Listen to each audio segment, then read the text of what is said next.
En diversas culturas del mundo existen figuras que actúan como intermediarios entre el mundo de los espíritus y el mundo terrenal, el de los humanos.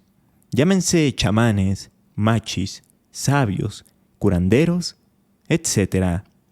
En este episodio de Leyenda Urbana MX, vamos a conocerlos. A través de los años, muchas leyendas urbanas, históricas y de terror le han dado la identidad cultural a México.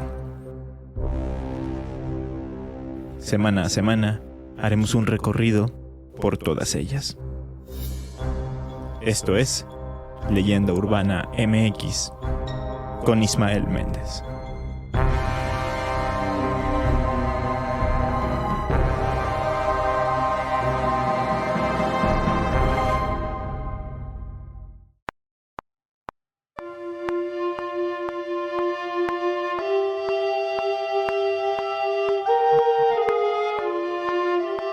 Por definición, un chamán es un individuo dentro de una comunidad que actúa como intermediario entre el mundo humano y el mundo espiritual. Se cree que tiene la capacidad de comunicarse con los espíritus, ya sea ancestrales, de la naturaleza o divinos, y puede utilizar esa conexión para obtener conocimiento, sanar enfermedades, resolver problemas, realizar rituales y mantener el equilibrio espiritual y social de su comunidad. Me atrevería a decir que la mayoría de nosotros tiene en mente la figura del chamán como una persona vestida de forma ostentosa, con ropas parecidas a las que utilizaban los pueblos prehispánicos, collares, tocados en la cabeza, etc. Pero basándome en la definición anterior, me puedo dar cuenta de que entre los chamanes, o sus equivalentes, podemos encontrar incluso a estos curanderos que abundan en ciertos lugares de México. Relacionado con esto, les quiero contar unas anécdotas, experiencias personales. Resulta que cuando era niño, en mi familia se creía mucho en estas curaciones realizadas mediante métodos espirituales. Entonces, ocasionalmente íbamos con personas que aseguraban entrar en trance y ser poseídos por un espíritu ancestral para trabajar. Yo llegué a pasar a esas consultas con ellos y me quedó muy marcado el hecho de que una de estas personas aplicaba inyecciones, pero no con jeringas, sino con sus manos. Te picaba con su uña, ya sea en la zona del antebrazo, se podría decir que en la parte interior del codo, o en su defecto, en el ombligo, cosa que era súper dolorosa. A mí nunca me gustaron mucho estas prácticas, lo sabrán, y con el tiempo mi familia dejó de ir. Pero recuerdo mucho ciertas cosas, como los consultorios, que más bien eran casas adaptadas, o el olor, que siempre era similar, como a lavanda. También recuerdo que al finalizar cada consulta, te daban una botella de agua que llamaban bálsamo y que era como semejante al agua bendita, por hacer una comparación. Estos personajes son tan buscados en ciertos contextos sociales porque, según el estudio Curanderos, Malestar y Daños, una interpretación social, realizado por miembros de la Facultad de Psicología de la UNAM y del Instituto Nacional de Psiquiatría Ramón de la Fuente Muñiz, en la búsqueda del bienestar, la población mexicana emprende caminos que conducen a restablecer la salud, haciendo uso de todo aquello que esté disponible en su contexto sociocultural, pero sobre todo que concuerde con los significados que atribuye a su malestar y que se ubican en un plano mágico religioso, más acorde con construcciones espontáneas que se generan en la vida cotidiana. A raíz de esto, han surgido muchos charlatanes que se aprovechan de los problemas o la desesperación de la gente para su beneficio propio, para lucrar sin tener esa capacidad de conectar con este mundo espiritual del que hablamos. Tal como lo dice la banda española Escape en su canción satírica llamada Casposos. Incluso el multipedido personaje en este podcast, Jacobo Greenberg, ya lo advertía, pues decía que hay que tener cuidado porque hay gente que se dice chamán sin serlo, y lo que en realidad tienen es confusión, mucho ego, deseo de poder a través de sus adeptos. El chamán auténtico tiene poder, y no tiene necesidad de demostrarlo. Aquí es donde entra la segunda anécdota que les quería contar hoy. Hace un par de meses, cuando estaba en Viña del Mar, iba caminando por la costa, disfrutando de las espectaculares vistas que nos da el Océano Pacífico, cuando de pronto se me acercó una mujer de aspecto sumamente extraño. Era muy delgada, morena, con el pelo enmarañado. Me saludó y me dijo que era gitana y que sabía que yo no era de ahí.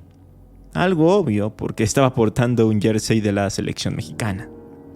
Pero bueno, luego de eso me dijo que veía en mis ojos que yo había sufrido mucho y que en mi frente veía que estaba por enfrentar muchas dificultades.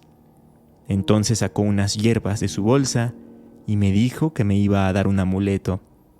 En ese punto, yo ya sabía que lo hacía para sacarme dinero. Así que me negué, e inmediatamente se acercaron otras 3 mujeres que me rodearon y me dijeron que si no lo aceptaba, me iba a ir muy mal. Y así me empezaron a maldecir.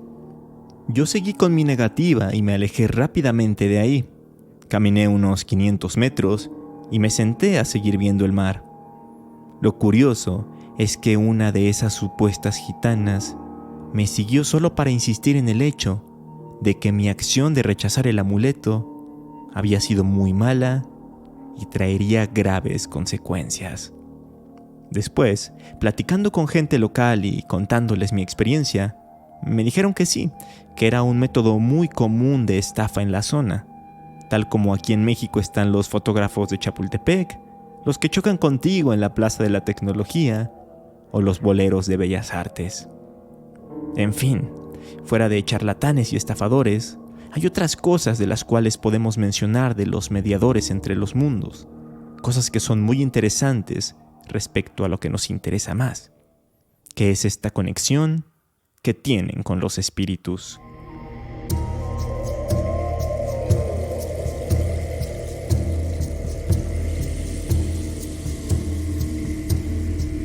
De acuerdo con el artículo El chamanismo y la corporalización del chamán, escrito por Roberto Martínez González del Instituto de Investigaciones Históricas de la UNAM, la palabra chamán proviene del tungus y originalmente se refería a ciertos ritualistas de pueblos uralaltaicos dotados de un fuerte sustrato cazador. La primera descripción de una sesión chamánica de la que se tiene noticia proviene de las observaciones que, hacia 1557, hizo el viajero inglés Richard Johnson entre los Samoyedo. Sin embargo, no fue hasta 1661 que, con el relato del exilio en Siberia de Avkum Petrovich, comenzó a popularizarse en Occidente el término chamán. Pero chamán es solo justamente un término que se acuñó para referirse a estos intermediarios, porque como bien sabemos, desde épocas anteriores existían personas con estas capacidades y que realizaban ritos de este tipo. Como bien menciona el escritor Jorge Calvo Rojas, desde el origen de los tiempos, en los primeros asentamientos humanos de los que se tiene conocimiento, existen indicios que apuntan a la existencia de seres especiales y respetados por la comunidad debido a su avanzado conocimiento respecto al dominio que poseían de las fuerzas de la naturaleza y del poder para canalizar las diversas energías en beneficio de los suyos.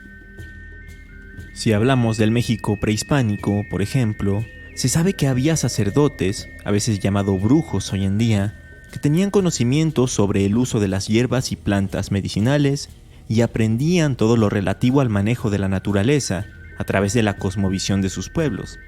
Entre los antiguos nahuas estaba el nahuali, un hombre sabio y protector de los demás que tenía poderes sobrenaturales de transformación y de evidencia. Ahora bien, había también chamanes que se especializaban en otras cosas, como la adivinación, así como menciona la doctora Mercedes de la Garza en su libro Sueño y Éxtasis. Otra de las funciones de los chamanes era la adivinación, y también en este ámbito existían diferentes especialistas, aquellos que se basaban en el tonalpohualli, los que miraban en una escudilla de agua, los que adivinaban mediante granos de maíz o cuerdas atadas, y con mayor amplitud, los que interpretaban los sueños. Por mencionar a otra civilización, los sacerdotes mayas no estaban muy distantes en cuanto a las cosas que realizaban y cómo las realizaban. Es decir, también usaban psicotrópicos para entrar en trance, además de que entre sus técnicas estaba la adivinación, la interpretación de los sueños, la meditación y el uso de plantas medicinales para llevar a cabo curaciones. Lamentablemente, tras la llegada de los españoles, se empezaron a condenar todo este tipo de prácticas, considerándolas incluso satánicas. De hecho, como ya he mencionado en otras ocasiones, podían ser juzgadas en el Tribunal de la Santa Inquisición. Sin embargo, algunos grupos indígenas mexicanos conservaron estas actividades. Las hacían de manera clandestina. Si escucharon el episodio que hice sobre María Sabina o el de las plantas ceremoniales, recordarán que esta mujer mazateca era una sabia. O sea, básicamente era una chamana que utilizaba hongos alucinógenos para entrar en un estado de trance y realizar sus curaciones. Ella decía que cuando los consumía, los dioses, a los que se refería como seres principales, hablaban con ella. Incluso, durante sus sesiones, se ponía a cantar cosas que aseguraba estas divinidades le dictaban. Que el diablo no perturbe, que vengan 13 santas, que vengan 13 niñas, que vengan 13 niños de la escuela, por el agua, flores que limpian mientras ando, agua que limpia mientras ando, flores que limpian, agua que limpia.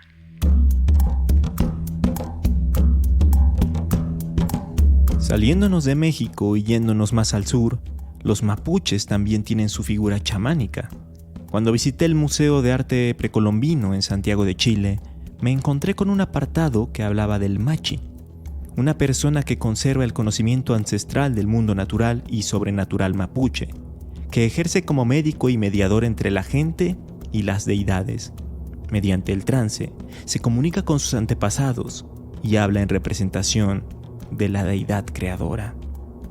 Si nos vamos aún más lejos, podemos encontrar que en Siberia y en Mongolia existe un movimiento chamánico y neochamánico muy fuerte. Tal es el caso del que proviene de la tribu Dardat del norte mongol, donde se practica el chamanismo en una de sus formas más puras. Y así, en otras partes del mundo y en diferentes culturas, podemos encontrar a estas personas, a estos mediadores entre los mundos. En la actualidad, el chamanismo en México se mezcló con la religión católica. Es por eso que, aunque las prácticas que hacen están basadas en las de los antepasados prehispánicos, los chamanes tienen imágenes y le rezan a santos de dicha religión católica. Y aunque parezca que es solo una cosa que se puede ver solamente en regiones rurales, la verdad es que en el contexto urbano también es muy común encontrarse con chamanes. Eso sí, más del lado de los curanderos de los que hablé al inicio del episodio. Porque aunque conservan muchas de las prácticas de antaño, dice Polo Amaya en su texto El chamanismo en México, que este chamanismo es utilizado básicamente como medio de curación y de resolución de problemas, cuyo método más aplicado en la curación son las limpias. Y continúa diciendo: las limpias se basan en el principio de la transferencia del mal. Cuando una persona padece un mal, se le aplica una pasada, limpiada o barrida sobre el cuerpo con objetos minerales, vegetales e incluso con gallinas o guajolotes. Así el mal sale de su cuerpo y se aloja en tal objeto. No obstante, en las comunidades indígenas el chamanismo sí conserva un poco más las raíces de los antiguos sacerdotes prehispánicos y tienen prácticas que van desde la capacidad de controlar los sueños, de entrar en éxtasis y de externar el espíritu de manera voluntaria para acceder a otros mundos, comunicarse con los dioses ancestrales, hasta, dicen las malas lenguas, que transformarse voluntariamente en animales y relacionarse con seres sobrenaturales.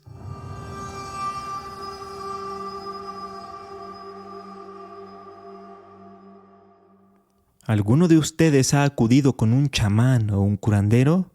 ¿Cómo fue su experiencia con ellos? Háganmelo saber a través de redes sociales. Me encuentran como Leyenda Urbana MX en Facebook e Instagram o como @leyendaumx en Twitter. Como bien saben, este podcast va más enfocado a la divulgación y al entretenimiento.